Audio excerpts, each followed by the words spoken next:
నిత్య నిజాలు చెప్పే భారత్ ఎన్బిటివికి స్వాగతం. నేను మీ జేకే. మిత్రులారా, ఎక్కడ స్కిప్ చేయకుండా చివరిదా చూడండి. ముఖ్యంగా మహిళలు ఈ విషయాన్ని చాలా మనస్తాపం చెందుతున్నారని చెప్పి తెలుస్తుంది. ఈ విషయాన్ని ఎక్కడ స్కిప్ చేయకుండా చివరిదా చూస్తే విషయం అర్థమవుతుంది. అక్కినేని నాగేశ్వరరావు అనగానే మహిళలకు ఒక ప్రత్యేకమైన ఆనందదాయకంగా ఆయన ఒక నటించిన నటనా జీవితంలో ఈ 70-80 ఏళ్ళ జీవితం ఎన్టీఆర్ కంట అందరికంట తక్కువ వయసు అయినా సరే ఎక్కువ కాలం బతికిన వారులో అక్కినేని నాగేశ్వరరావు ఒకరు. ఆయన కుమారుడు అక్కినేని నాగార్జున. ఈయనకి ఎప్పుడో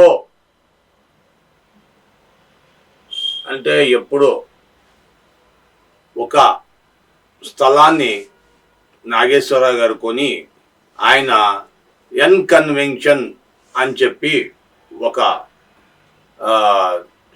స్టూడియోను ఫంక్షన్ హాల్ని ఏర్పాటు చేశారు. అది హైదరాబాదులో మన రేవంత్ రెడ్డి ఒక హై డ్రామా తీసుకొచ్చి జరిపారు.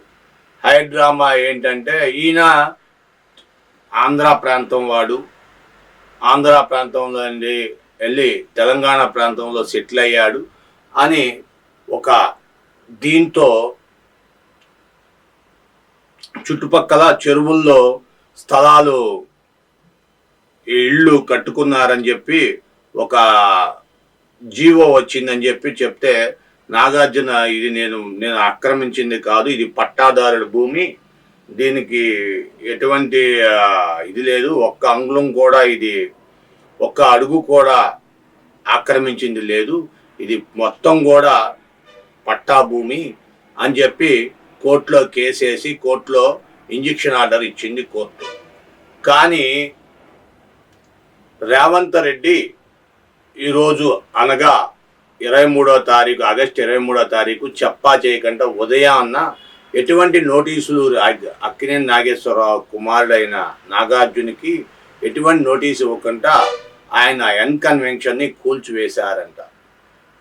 నాగార్జున మాత్రం దానికి ససేమరి అంటున్నారు.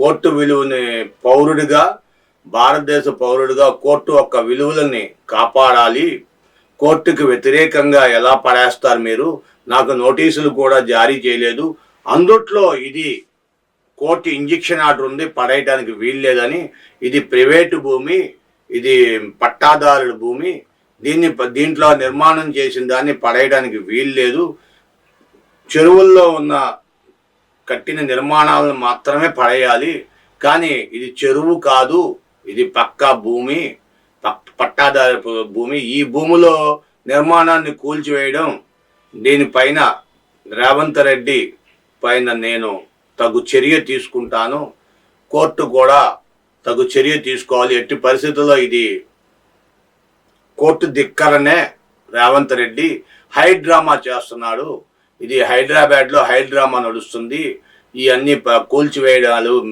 బ్లాక్ మనీ ఉన్న వాళ్ళ దగ్గర తప్పుడుగా డబ్బులు వసూళ్లు చేయడం కోసం ఇవన్నీ చేస్తున్నారు. నిజంగా చెరువుల్లో కట్టుకున్న వాటిని కూల్చేయకంట కట్టని వాటిని తీసుకొచ్చి చెరువుల్లో కట్టారని చెప్పి చూస్తున్నారు. మ్యాప్ తీస్తే క్లియర్గా అర్థమవుతుంది, చెరువులో ఉందా, చెరువు బయట ఉందా, ఇది చెరువుకు సంబంధం ఉందా లేదా, ఇది పట్టాదారుడు, దీనికి అన్ని డాక్యుమెంట్లు ఉన్నాయి, ఎటువంటి డాక్యుమెంట్లు లేకుండా ఉన్నాయి, చెరువులో ఉన్నాయి పగలకొట్టలు. కానీ ఇది అసలు కేసీఆర్ డబ్బుల కోసం ప్రభుత్వాన్ని నిర్మించిన తొందరలో కేసీఆర్ 2009లో డబ్బుల కోసం అడ్డదిడ్డంగా ఎక్కడ పడితే అక్కడ స్థలాలు అమ్మేసుకున్న వాళ్ళకి రిజిస్ట్రేషన్లు చేశారు అని చెప్పి చెప్తున్నారు కొంతమంది. అయితే ఇది ఇప్పుడు కాదు, ఎప్పుడో మా తాతల నాటిది, మా తండ్రి 1960 చిల్లరలో కొనిన సైట్ ఇది, ఇప్పుడు కొనింది కాదు, ఇప్పుడు ఆధునికంగా 29-20 ఆ టైంలో కొనింది కాదు, అంటే 2009 ఆ టైంలో కొనింది కాదు, ఇది ఎప్పుడో కొనింది, కేసీఆర్ సీఎం అయినా కొనలేదు ఇది అని చెప్పి ఈ హైడ్రామాని వెంబటే తెరదించాలి అని నేను కోర్టుని ఆశ్రయిస్తాను. నాకు కోర్టు తగు న్యాయం జరుగుద్ది. అప్పుడు ఈ రేవంత్ రెడ్డి కేసీఆర్ హైడ్రామా ఏంటనేది బయటపడుతుంది. అప్పుడు దాకా నేను ఎదురు చూస్తాను. ఇంజెక్షన్ ఆర్డర్ ఉన్న దానికి పడకొట్టకూడదని ఇంజెక్షన్ ఆర్డర్ ఇస్తే దాన్ని ఉల్లంఘించి నాకు నోటీసు ఇవ్వకుండా పగలకొట్టడం ఇది చట్టరీత్యా నేరం. ప్రభుత్వాన్ని అడ్డం పెట్టుకొని ఇది తప్పుడు పనులు చేస్తున్నాడు రేవంత్ రెడ్డి అంటూ నాగార్జున ఆవేదన వ్యక్తం చేస్తున్నారు. నాగార్జున అభిమానులు కూడా ఇది తప్పు, ఆయన చెప్పింది నిజమైతే ఆయనకి న్యాయం జరగాలి అని కొంతమంది నాగార్జున అభిమానులు అక్కడ ధర్నాలు చేస్తున్నారు.